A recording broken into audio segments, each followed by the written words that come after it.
మన ప్రభు అయిన యేసుక్రీస్తు నామములో మీ అందరికీ శుభములు తెలియజేయచ్చు ఉన్నాను. ప్రియ దైవజనమా, షారోన్ మన్నాలో భాగముగా ఈ దినం మరొక వాక్య భాగమును ధ్యానించుకుందాము. మత్తయి సువార్త 25వ అధ్యాయము 21వ వచనము. భళ నమ్మకమైన మంచి దాసుడా, నీవు ఈ కొంచెములో నమ్మకముగా ఉంటివి, నిన్ను అనేకమైన వాటి మీద నియమించెదను. ప్రియ దైవజనమా, ఈ వాక్యము మనందరికీ సుపరిచితమైనదే కదా. తలాంతుల ఉపమానము చెప్పేటప్పుడు యేసయ్య ఈ మాటలను యజమానుడు తన దాసునితో పలికినట్లుగా చెప్తాడు. మనము కొంచెంలో అనగా దేవుడు మనకు అప్పగించిన బాధ్యతలో, అది చిన్నదైనా పెద్దదైనా, మనము నమ్మకముగా నిర్వర్తించినప్పుడు దేవుడు మరి అనేకమైన వాటి మీద మనలను నియమిస్తాడు. అయితే అనేక దినముల నుండి దేవుడు నాకు అప్పగించిన వాటిని నేను నమ్మకముగా నిర్వహిస్తూ ఉన్నాను, కానీ నా జీవితంలో ఎటువంటి మార్పు లేదు అని మీలో చాలామంది అనుకుంటూ ఉంటున్నారు కదూ.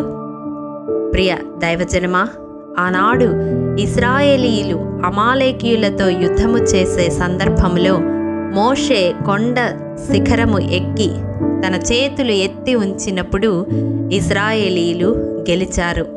మోషే చెయ్యి దించినప్పుడు అమాలేకీయులు గెలిచారు. ఆ సమయంలో అహరోను, హూరులు చెరొక ప్రక్క నిలిచి మోషే చేతులను ఆదుకొనగా అతని చేతులు సూర్యుడు అస్తమించు వరకు నిలకడగా ఉండి ఇశ్రాయేలీల గెలుపుకు కారణమయ్యారు. ప్రియ దైవజనమా, హూరు నమ్మకముగా ఆ చిన్న పని నిర్వర్తించడం వలన అతని జీవితంలో పెద్ద మార్పు ఏమీ కనపడదు.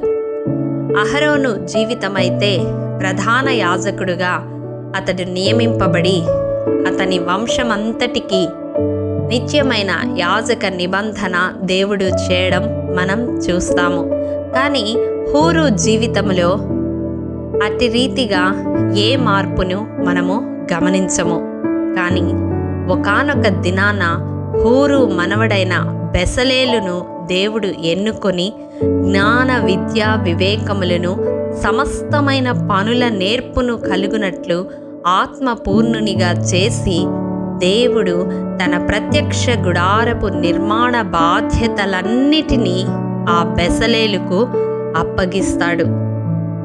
ప్రియ దైవజనమా, యోసేపు పోతీఫరు ఇంట మరియు చెరసాల అధిపతి అప్పగించిన బాధ్యతలలో నమ్మకముగా ఉండుట వలన ఒకానొక దినాన అతడు ఐగుప్తు దేశమంతటి మీద నియమింపబడడం మనం గమనించవచ్చు. అంత మాత్రమే కాదు, ఆ కరువు కాలంలో తన కుటుంబం అంతటిని పోషించడానికి దేవుడు అతనిని ఎన్నుకున్నాడు. అతని ద్వారా అనేక జనములు పోషింపబడ్డారు. ప్రియ దైవజనమా, దేవుడు మనకు అప్పగించే బాధ్యత, అది కుటుంబ బాధ్యత అయినా, ఉద్యోగ బాధ్యత అయినా, పరిచర్య బాధ్యత అయినా, అది ఏదైనప్పటికీ నమ్మకముగా నిర్వర్తించినప్పుడు మనకు మాత్రమే కాదు కానీ మన కుటుంబములకు కూడా అది దీవెనకరముగా ఉంటుంది. ప్రియ సహోదరుడా, సహోదరి, ఈ వాక్యము వింటున్న నీవు దేవుడు నీకు అప్పగించిన బాధ్యతను నమ్మకముగా నిర్వహిస్తున్నావా? ఆకాను తనకు అప్పగించబడిన బాధ్యతను నమ్మకముగా చేయకపోయిన కారణాన్ని బట్టి తనతో పాటు తన కుటుంబం అంతా నశించుటకు కారణమయ్యాడు. మరి నీవు నీ కుటుంబానికి ఆశీర్వాదముగా ఉన్నావా, లేక శాపాన్ని కొని తెచ్చే వ్యక్తిగా ఉన్నావా? నీకు అప్పగింపబడిన బాధ్యతను ఏ రీతిగా నిర్వహిస్తున్నావు? భళ నమ్మకమైన మంచి దాసుడా, లేక భళ నమ్మకమైన మంచి దాసురాలా అని ప్రభువుతో పిలిపించుకునే యోగ్యతను కలిగి ఉన్నావా? లేని ఎడల అట్టి యోగ్యత దయచేయమని ఈ దినం ప్రభు చెంత విజ్ఞాపన చేయాలని మనవి చేస్తూ ఉన్నాను. అందును బట్టి మీరు మీ కుటుంబాలకు దీవెనకరముగా ఉండాలని ఆశిస్తూ ఉన్నాను. ప్రభు అట్టి కృప మనందరికీ దయచేయునుగాక.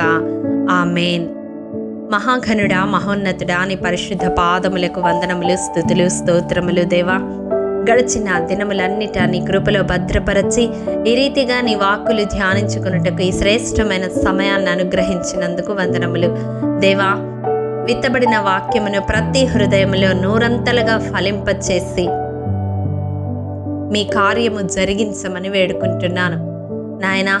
ఈ వాక్యము వింటున్న ప్రతి వారు వారికి అప్పగింపబడిన బాధ్యతలు నమ్మకముగా నిర్వహించి వారి కుటుంబములకు దీవెనకరముగా ఉండులాగున సహాయము చేయమని యేసు అతి పరిశుద్ధ నామం పేరిట అడిగి పొందుకొని నాము తండ్రి. ఆమేన్. ప్రియ దైవజనమా, షారోన్ మన్నా ద్వారా అనుదినము మిమ్మల్ని అడుగుతున్న నెంబర్ ఇన్ బైబిల్ క్విజ్ సమాధానములు ప్రతి నెల మొదటి వారంలో కామెంట్ బాక్స్లో పోస్ట్ చేయబడతాయి. గమనించి ప్రతి ఒక్కరూ నెంబర్ ఇన్ బైబిల్ క్విజ్లో పాల్గొని ప్రతి నెల మొదటి వారంలో మీకు తెలియని విషయములను తెలుసుకొనగలరని ప్రభు పేరట మనవి చేస్తూ ఉన్నాము. ప్రియ దైవజనమా, ఈ దినం నెంబర్ ఇన్ బైబిల్ క్విజ్ ప్రశ్న: 20 చిన్నములు దేనితో సమానము? మీ సమాధానం మాకు తెలియజేస్తారు కదూ. ప్రభు కృప మనందరికీ తోడైండునుగాక. ఆమేన్.